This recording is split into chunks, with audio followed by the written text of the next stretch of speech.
D twice in two different formulas. And I was looking at it as Cohen's D. When one formula was good, the other formula was, I have no idea what this denominator came from. Completely different. So that's why I'm saying, like, if you do it step by step, it will be a whole lot easier for you. Trust me. So, and one very important thing is, if you look at the very first stage, on the asterisk one, remember I wrote here, this is a very important issue. You can use these kind of statistics only if you have a sample size of up to 30. Up to 30 people in each sample, you can use it. If you have more than 30, no, you cannot. That's an important thing for this two sample, independent sample design, two sample design. So let's see what we have. A teacher in a high school wanted to know whether there would be difference in knowledge of sports news between students who read daily newspapers and those who watch ESPN Sports Center on TV. I think you will like it. I had to think about something to write, so ESPN Sports Center, that's a good one. So two groups, one group watches newspapers, the other one watches ESPN Sports Center. Both groups were given 2 weeks time. Afterward, both groups were given a test, maximum 50 points possible, to assess their knowledge of sports news.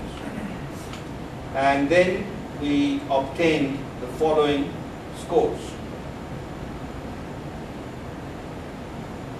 Newspaper group, how many subjects we have? 1, 2, 3, 4, 5, 7 subjects.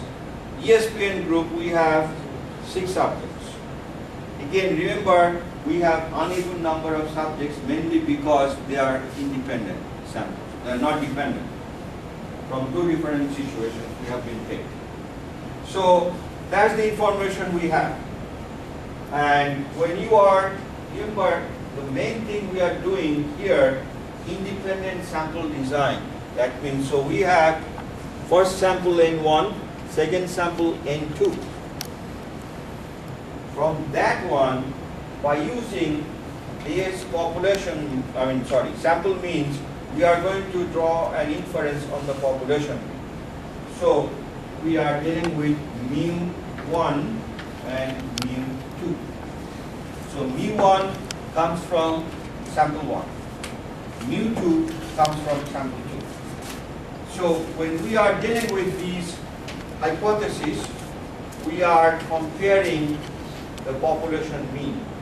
So the idea here is we are going to prove that the population, if we are dealing with independent samples drawn from 2 different sources, then these population means they are not equal.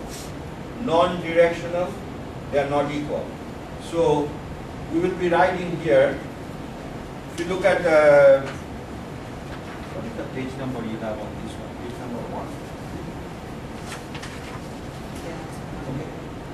So this is your actual page number 3, right? Yeah, okay. Look at this page. That's how we are going to start. So H sub 0, or first thing is we always write the alternate hypothesis. An alternate hypothesis you can write, again, it's up to you. You can write it as H sub A or H sub 1. Either way is fine. We are dealing with mu1 and mu2. Write down the alternate hypothesis first. So alternate hypothesis here is mu1 not equal to mu2. Then the null hypothesis is mu1 is equal to mu2. So write down those 2 things first. That's your step 1. Step 2, write down the information you have been given. Your alpha value will be, did I give you the alpha value? Yeah. Your alpha value is given, so alpha is 0.05. That means we will still be using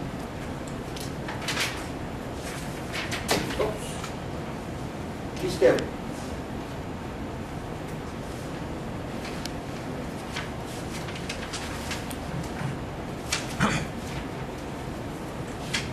So we write down alpha equal 0.05. Now, before, when we were dealing with one sample t-test, remember our df was n-1, but now we are dealing with n1 and n2. So our df, or degrees of freedom, is df equals n1 plus n2 minus 1. So n1 we have 7. I'm sorry, minus 2.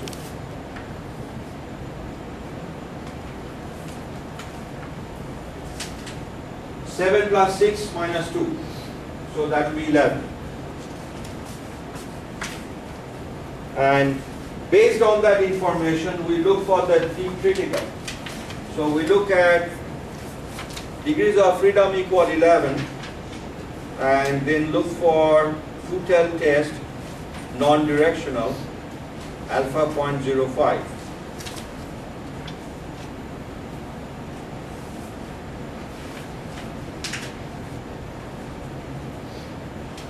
.201, you see?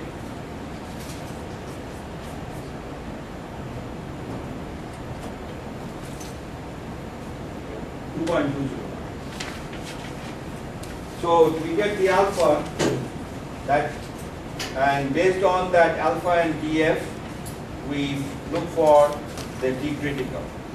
Only difference here, we are writing this sign here, plus minus. Why?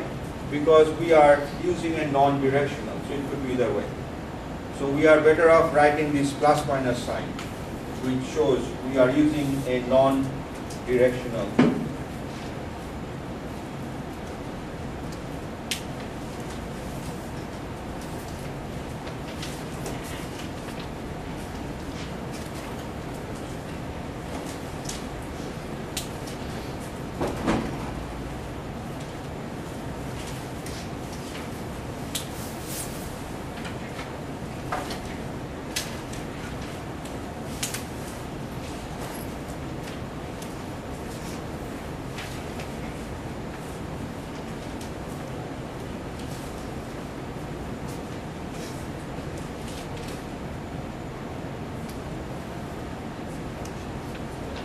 So we are done with step 2. Step 2, the last thing we look for, we find out the T critical from that table.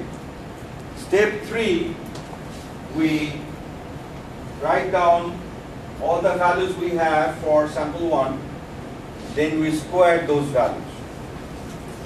And then we do the same thing, we write down all the values for sample 2 and square those values. So that's what we are doing here. And then we have, if you look at the formula for SS1, the formula is sum of x1 squared minus sum of x1, the whole thing squared divided by n1. And it's pretty large numbers, don't they? Well, let's bear with this sample. The next sample is much smaller, so it will be smaller numbers. So we have sum of x1 is 278, sum of x1 squared is 11178.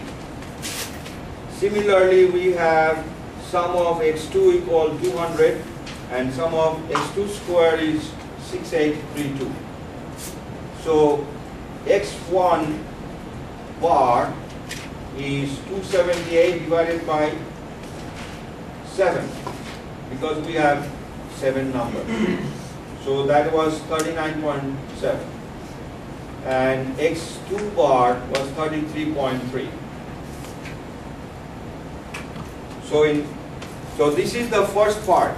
In step 3, how many steps we have? Actually, we have 4 steps within step 3. First thing, we did this calculation for x1, then x1 squared.